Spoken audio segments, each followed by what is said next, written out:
I knew something was off the moment I got the text. Can't wait to see you tonight, winking face. Don't bring him. I stared at the screen, heart hammering, confused and nauseous. It was from her so-called best friend. At first, I thought it was a mistake, some prank, maybe even a weird autocorrect. But my gut told me otherwise. The party that night felt heavier than usual. The lights sparkled, music throbbed in my chest, but every laugh, every clink of glass felt like it was aimed at me.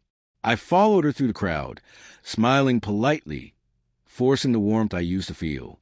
She glanced at me, her eyes bright and cheerful, but there was a subtle tension in her posture, an unease I couldn't yet name. Over the past few weeks, there had been little things I'd ignored. Her phone going silent when I entered the room, her whispered messages that ended abruptly whenever I looked up, the faint smell of a perfume I didn't recognize lingering on her coat. I questioned myself first. Maybe I'm imagining things. Maybe I'm just paranoid. But deep down, a shadow of suspicion had begun to grow. Then I saw him, her best friend, standing in the corner with a grin that felt like a challenge.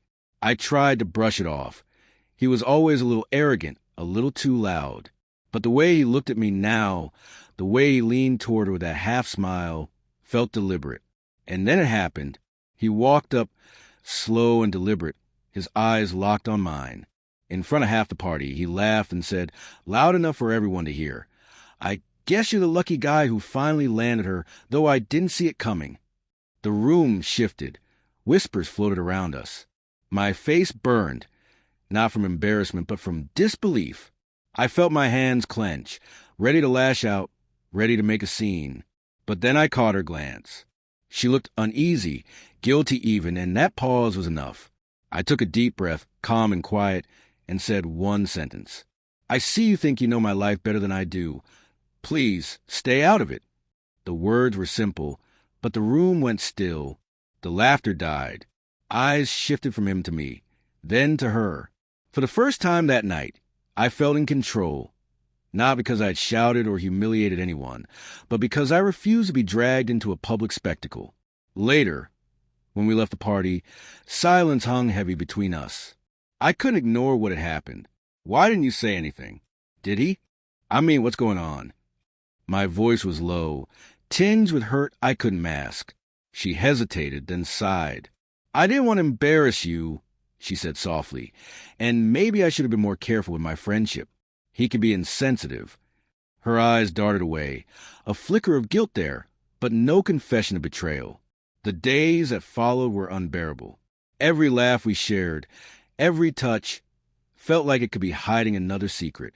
I replayed conversations in my mind, small inconsistencies I'd brush aside. Late-night texts, weekend plans that changed at the last minute, the way she sometimes disappeared from a room without explanation. Memories that once felt warm now carried a sting.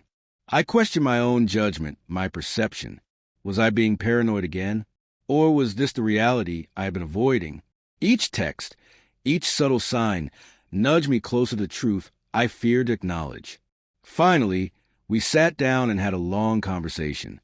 I shared my feeling, my observations, my fear of being humiliated again. She listened, truly listened, and for the first time, she admitted how complicated things had become with him. Nothing physical, but lines blurred, emotions misplaced. She was remorseful, ashamed, and I could see the sincerity in her eyes. It wasn't easy, but I made a choice. I decided to reclaim my dignity and set boundaries. I told her that trust would have to be rebuilt, that friendship doesn't excuse disrespect, and that I wouldn't allow anyone to undermine my self-respect, no matter who they were. Months later, I still feel the echo of that night, the sting of betrayal that could have shattered everything. But I also feel a quiet strength I didn't know I had. I learned to trust my instincts, to speak up calmly when my heart is being tested, and to prioritize my own integrity above public approval or shame.